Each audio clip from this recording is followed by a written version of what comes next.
எல்லாருக்கும் வணக்கம். கதைப்போமா with RJ. நம்மளோட சேனலில் வீரயுக நாயகன் வேல்பாரி சரித்திரத்தை நம்ம 20 நிமிஷமாக மொத்த புக்கையும் நம்ம கேட்டுட்டு இருக்கோம். வாங்க அடுத்த 20 நிமிஷத்தை இன்னைக்கு கேட்கலாம். பாரி 95. 2ஆம் நாளின் பிற்பகல் போரில் வேந்தர்களின் குதிரைப்படையை நிலை குலைய செய்தது பரம்பு படை. நேரம் ஆக ஆக குதிரைகள் முற்றிலுமாக செயலிழந்தன. ஒரு கட்டத்துக்கு பிறகு உருமன்கொடி முழு பாதுகாப்பை வேண்டி நின்றான். இன்றைய போரில் வேந்தர் படையின் முன்கள வீரர்களின் பெரும்பான்மையோர் நன்கு பயிற்சி பெற்ற நிலைப்படை வீரர்கள் அல்லர். எனவே அவர்களை கொண்டு குதிரைப்படையை காக்கும் முயற்சி ஆபத்தில் முடிந்துவிடும் என நினைத்தான் கருங்கை வாணன். செயலிழந்து நிற்கும் குதிரைப்படைக்கு முழுமையான பாதுகாப்பை கொடுத்தால் மட்டுமே அதை காக்க முடியும். எனவே 2ஆம் நிலையில் நிறுத்தப்பட்டிருந்த படைப்பிரிவை உள்ளிறங்க உத்தரவிட்டான். பெரும் எண்ணிக்கையில் 2ஆம் நிலை படை வீரர்கள் உள்ளிறங்கினர். குதிரைப்படையை காக்க அவனுக்கு இதை தவிர வேறு வழி இல்லை. போர்க்களத்தில் உரிய காரணத்துக்காக படைகளை முன்னும் பின்னுமாக நகர்த்துவதில் தான் தலைமை தளபதியின் மதிநுட்பம் இருக்கிறது. ஆனால் அது தாக்குதல் வியூகமாக அமையும் போது பேராற்றலை வீரர்களுக்கு தன்னியல்பிலே உருவாக்கும். தற்காப்புக்கு அவ்வாறு செய்யும் போது எதிர் மனநிலையை உருவாக்கும் ஆபத்தும் உண்டு. முதல் படையை காக்க 2ஆம் நிலை படையை இறக்க வேண்டிய நிலை வந்துள்ளதை ஒவ்வொரு வீரனும் அறிவான்.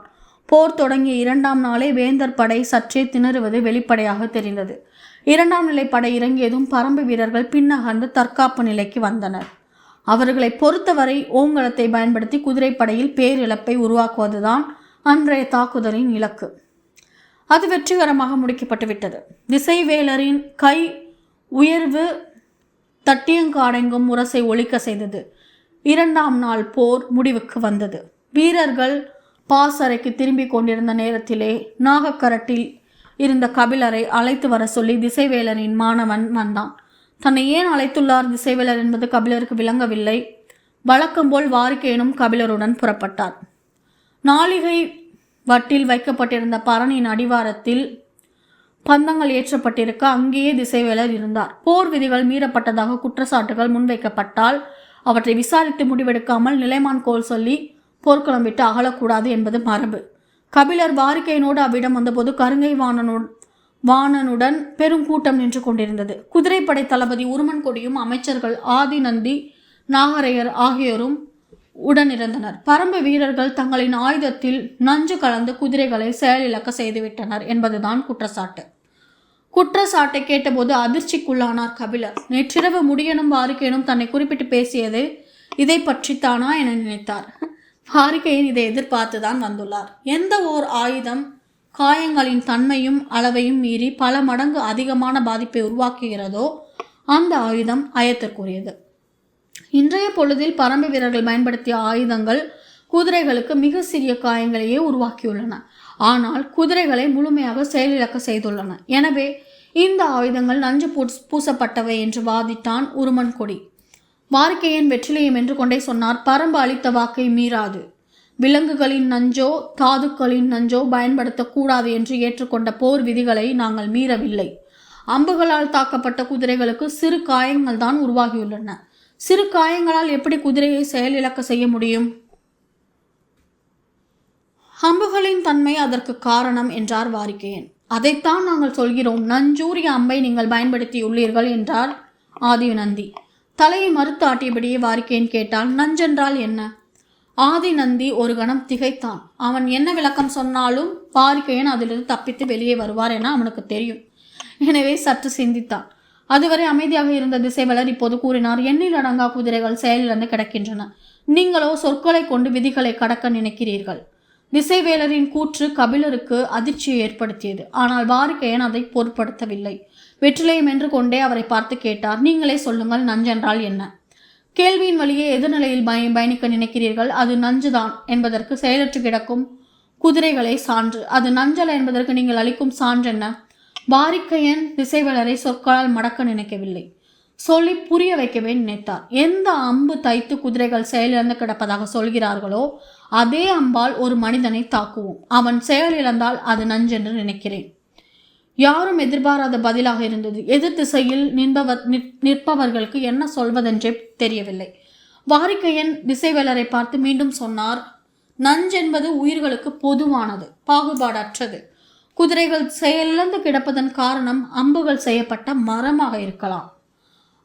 அந்த குறிப்பிட்ட மரம் அந்த விலங்குக்கு ஒவ்வாமையை ஏற்படுத்தி இருக்கலாம். சில உணவு சில உயிரினங்களுக்கு செரிமானம் ஆகாததைப் போலத்தான் இதுவும். இதற்கெல்லாம் மேலாக ஒன்று சொல்லுகிறேன், அது நஞ்சென்று என்பதற்கு சான்று எந்த குதிரையும் சாகவில்லை என்பதுதான். இரவு குலசேகர பாண்டியனின் கூடாரத்தில் அதிக பேச்சில்லை.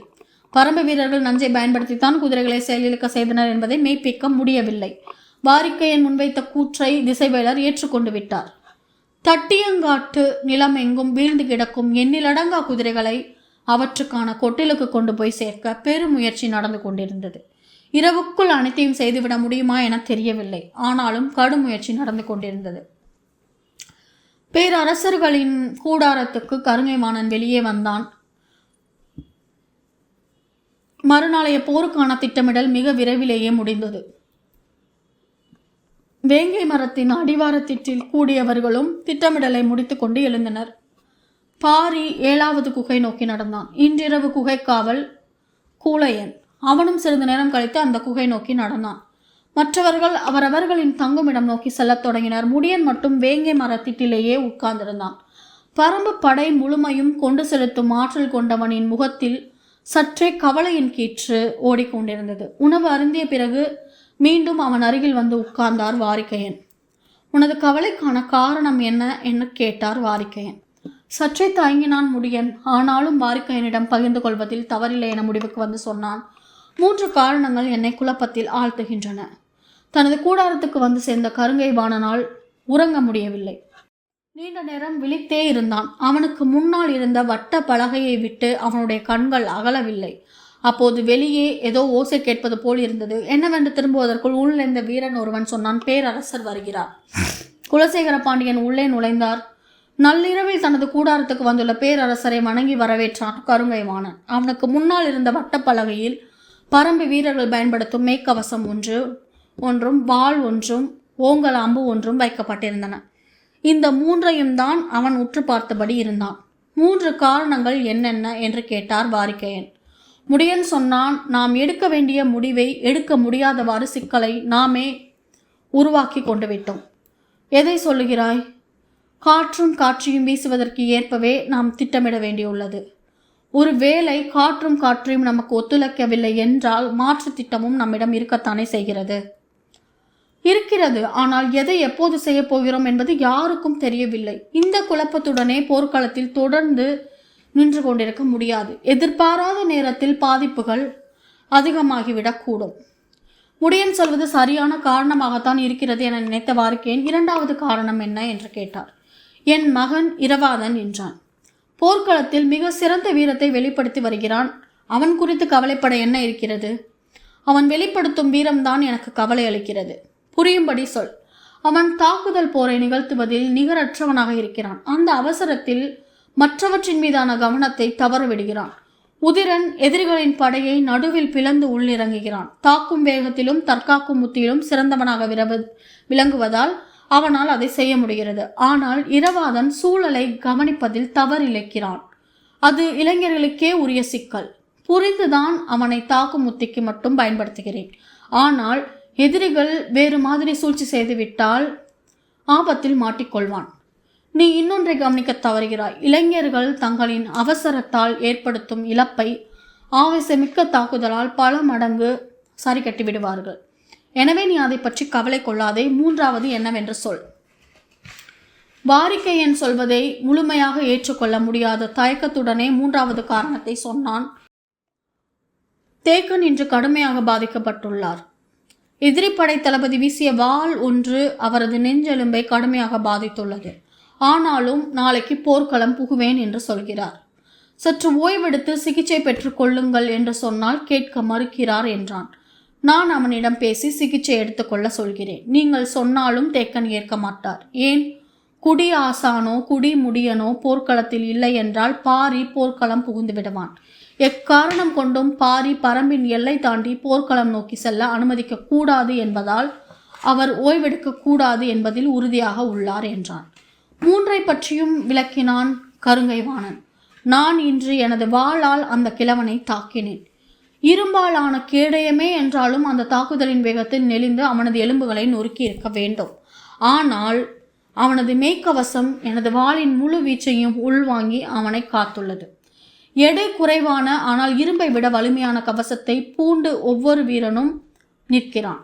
இதோ இந்த சாதாரண மரக்குச்சியினாலான அம்பு நிகரற்ற ஆற்றல் கொண்ட நமது குதிரைப்படையை செயலிழக்க செய்யும் என்பதை நம்மால் கற்பனை செய்ய முடியுமா என்று கேட்டுக்கொண்டே வட்டப்பலகையில் இருந்த வாளை கையில் எடுத்தான் கருங்கைவாணன். இது அவர்கள் பயன்படுத்தும் வாளா என கேட்டார் குலசேகர பாண்டியன். இல்லை பேரரசி, சாகலைவன் பயன்படுத்திய வாள். போர்க்களத்தில் எதிரியோடு போரிடும் போது இரு வாள்களின் மோதலில் சில இடங்களில் முனை மழுங்கும். ஆனால் இந்த வாளின் முனையை பாருங்கள், ஆங்காங்கே வெட்டப்பட்டுள்ளது. ஒரு வாள் இன்னொரு வாளின் முனையை வெட்டி இறங்குமா என்ன? அவர்களது வாளின் முனை இரும்பின் தன்மையை மட்டும் கொண்டதென்று, அதைவிட கூர்மையான ஏதோ ஒன்றை அவர்கள் தமது வாளின் முனைக்கு பயன்படுத்துகின்றனர் பேரரசே என்றான். கேட்டுக்கொண்டிருந்த குலசேகர பாண்டியன், என்ன செய்ய வேண்டும் என்கிறாய்? நான் முதலிலே குறிப்பிட்டதைப் போல வழக்கமான போர் முறைகளால் இவர்களை வீழ்த்த நினைப்பது நமக்கு பெரும் சேதத்தை உருவாக்கும். எனவே வரைமுறையற்ற தாக்குதலால் அவர்களை முற்றிலும் அழித்தொழிக்க வேண்டும் என்றான். விதிகளை கைவிடுவது பற்றியே நீ சிந்திக்கிறாய், விதிகளை பயன்படுத்திக் கொள்வதை பற்றி நீ சிந்திக்க மறுக்கிறாய். பேரரசரின் குற்றச்சாட்டு கருங்கைவாணனுக்கு அதிர்ச்சியை கொடுத்தது. நான் முடிவெடுத்து விட்டேன். நாளை மிக முக்கியமான நாள். எதிரிகளின் குதிரைப்படை பேரழிவை சந்தித்துள்ளது. எனவே தற்காப்பு போருக்கான உத்தியை தான் அவர்கள் பயன்படுத்துவார்கள். இந்நிலையில் நான் முன்னேறி தாக்கப் போகிறேன். பரமின் மொத்த படையும் முன்னேறி தாக்குவதை நாளை தான் அவர்கள் முதன்முறையாக எதிர்கொள்ளப் போகின்றனர். ஏறக்குறைய அவர்களின் அனைத்து படைகளையும் முற்பகலிலே நிலை தடுமாற செய்துவிடலாம். எதிரிகளின் முழு கவனமும் என் மீதுதான் இருக்கும். நான் இடது ஓரத்திலிருந்து தாக்கி முன்னேறுவேன். உதிரனோ தனது வலிமை மிகுந்த விற்படை கொண்டு நடுவில் தாக்கி முன்னகர்வான்.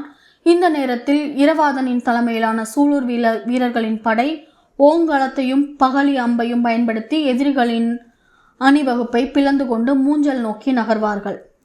மூஞ்சலை கண்ணில் பார்க்கும் தொலைவை அடைந்து விட்டால் போதும். அதன் பிறகு நம் வீரர்கள் பல மடங்கு ஆற்றலை அதிகப்படுத்தி தாக்குவார்கள். உள்ளுக்குள் இருக்கும் நீலனை மீட்கும் எண்ணம் ஒவ்வொரு வீரனையும் மாவீரனாக மாற்றிவிடும்.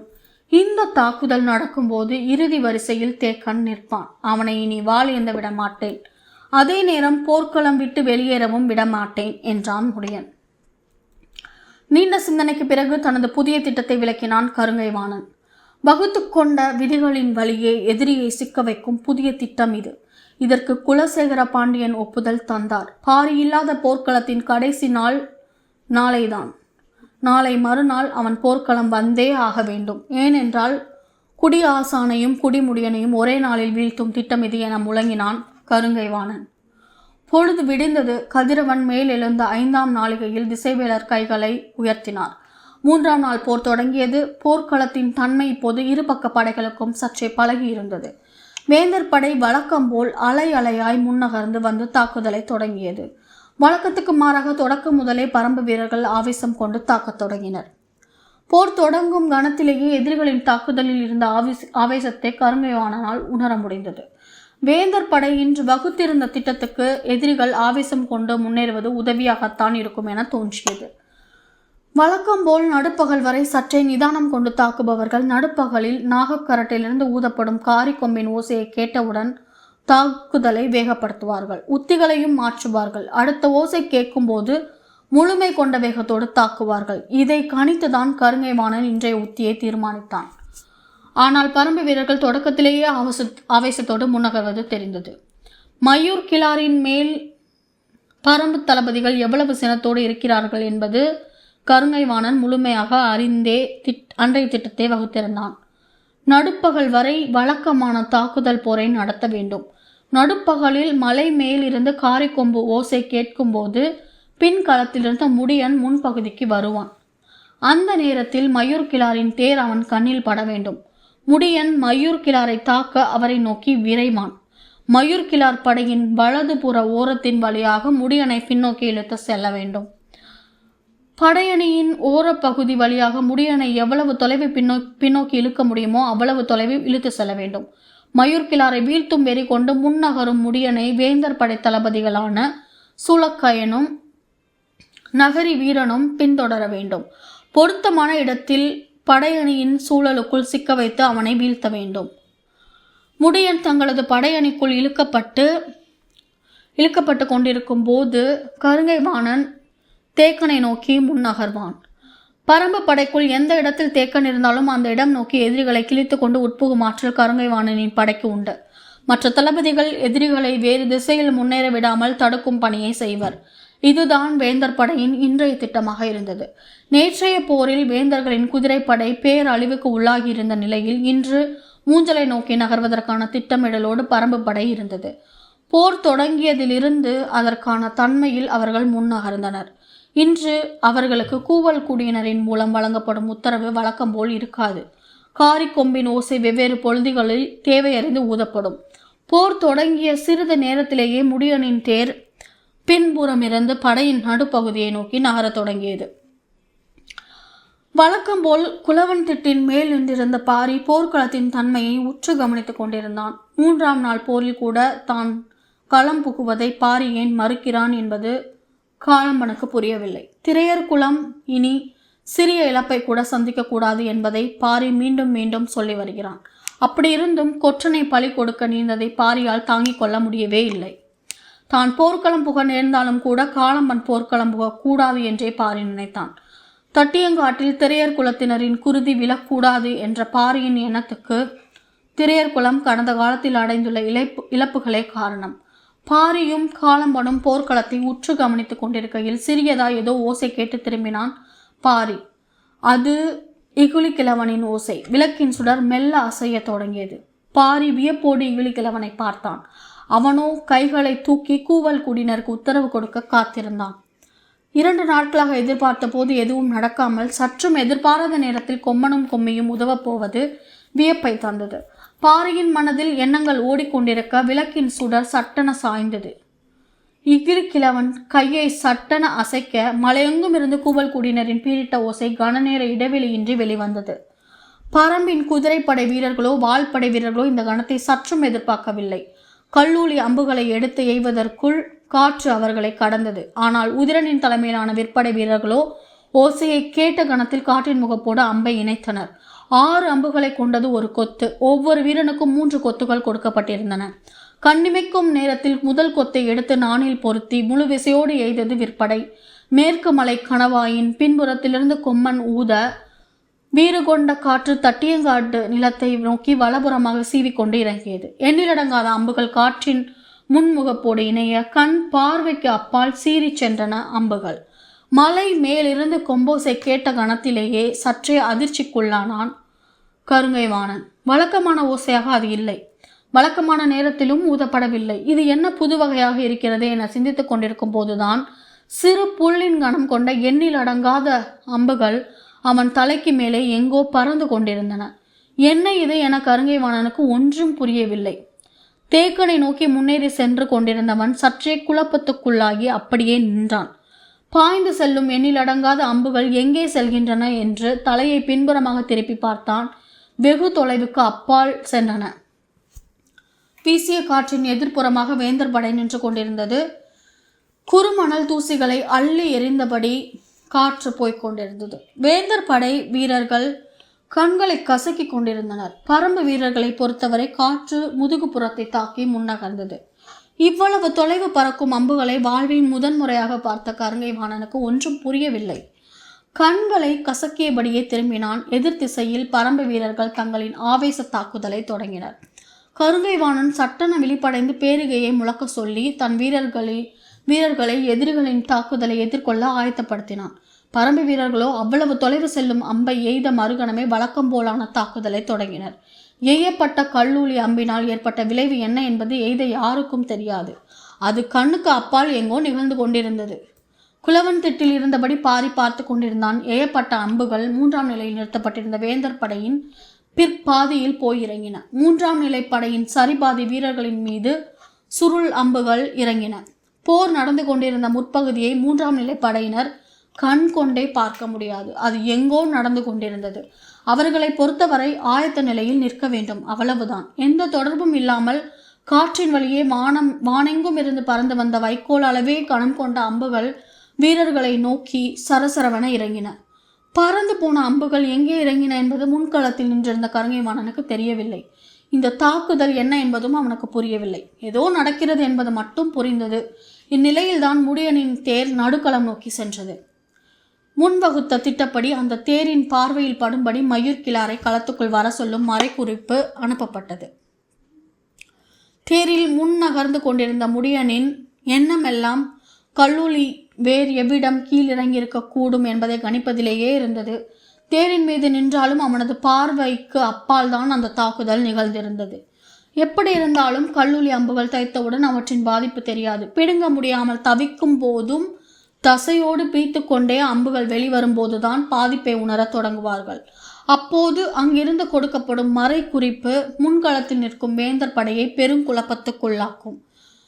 அவர்களின் மொத்த கட்டுக்கோப்பையும் அடுத்த சில பொழுதுக்குள் முழுமுற்றாக களையும் என எண்ணிக்கொண்டிருந்த போது ஏந்திய வில்லோடு மயூர் கிழார் சென்று கொண்டிருந்த தேர் தெரித்தது.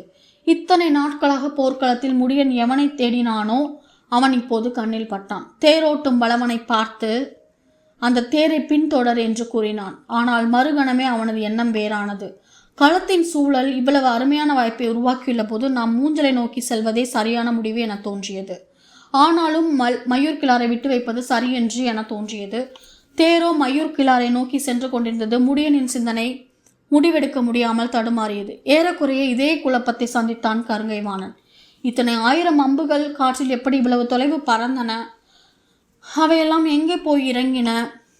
எங்கே இறங்கியிருந்தாலும் பழக்காத தொலைவுக்கு நிற்கும் நம் படை வீரர்கள் மீதுதானே இறங்கியிருக்கக்கூடும். பார்ப்பதற்கு மிகவும் சிரித்த இந்த அம்புகளால் பெரிய பாதிப்பு எதுவும் நிகழ்ந்திருக்காது. ஆனாலும் படை தலைமை தளபதி என்ற முறையில் பின்களப்படையின் பாதிப்பை அறிந்த பிறகு முன்னேறி செல்வதுதான் சரியென தோன்றியது. ஆனாலும் நாம் திட்டமிட்டபடி மயூர் கிழாரை நோக்கி முடியனின் தேர் செல்ல தொடங்கிவிட்டது. இனி நாம் பொறுத்திருக்க வேண்டாம் என்று முடிவு செய்து தேக்கனை நோக்கி பரம்பு படைக்குள் புகுந்து உள்நுழைய தொடங்கினான் கருங்கை வாணன். போர்க்களத்தில் தளபதிகளால் முழு முற்றான தெளிவோடு இயங்க முடியாது. பல்லாயிரம் வீரர்கள் ஒருவரை ஒருவர் வெட்டி சரித்து முன்னகரும் போர் இயக்கத்தை துல்லியமாக கணிப்பது எளிதன்று. தளபதிகள் குழப்பத்துக்குள் சிக்கி மீள்பவர்களாகத்தான் இருப்பார்கள். கருங்கை வாணன் குழப்பத்துக்குள் இருந்து முடிவுக்கு வந்து தேக்கனை நோக்கி புறப்பட்ட போது மயூர் கிழாரை நோக்கி சென்று கொண்டிருந்த முடியன் தேரை சற்றே நிறுத்தினான். தொலைவில் குதிரையில் இருந்தபடி போரிட்டு கொண்டிருந்த வேட்டூர் பழையனை தனது தேரில் ஏறச் சொல்லி மயூர் கிழாரை கொன்றளிக்க உத்தரவிட்டு அவனது குதிரையில் ஏறி இரவாதனை நோக்கி புறப்பட்டான் முடியன். பொழுதாகி கொண்டிருந்தது. வேந்தர் படையின் 3ஆம் நிலையில் நிறுத்தப்பட்டிருந்த எண்ணிலடங்காத வீரர்கள் கல்லூலி அம்பை உருவி எடுக்க முடியாமல் திணறிய போதுதான் ஆபத்தின் அளவு புரிய தொடங்கியது. கூச்சலும் குழப்பமும் மேலேறி வர தொடங்கிய போது முடியன் குதிரை படையோடு இணைந்து மூஞ்சலை நோக்கி முன்னகர தொடங்கினான். முன் திட்டப்படி தன்னை தொடர்ந்து வரும் தேரை படையின் வலதுபுற ஓரமாகவே உள்ளிழுத்து சென்று கொண்டிருந்தார் மயூர் கிழார். தளபதிகள் துடுமனும் நகரி வீரனும் அவரை குறிவைத்து தங்களின் தேரை விரைவுபடுத்தினர். திட்டமிட்டபடி பரம்பு படையின் பின்பகுதியை நோக்கி விரைந்து வந்தான் கருங்கை வாணன். எதிரிகளின் படையை விலக்கி முன்னகரும் உத்தியில் அவனது படை இணையற்ற அனுபவம் கொண்டது. விரைந்து முன்னகர்ந்து வந்த கருங்கை வாணனின் கண்களுக்கு வெகு தொலைவில் வாள் ஊன்றி நிற்கும் தேக்கன் தனித்து தெரிந்தான். இதோட பரம்பு மலையின் நாயகன், இயற்கையின் நண்பன் வேள்பாரியோட நம்ம பண்ணிகிட்ருக்கிற பயணத்தை, இன்னைக்கான பயணத்தை இதோடு நம்ம முடிச்சுக்கலாம். நாளைக்கு மேற்கொண்டு ஆரம்பிக்கலாம்.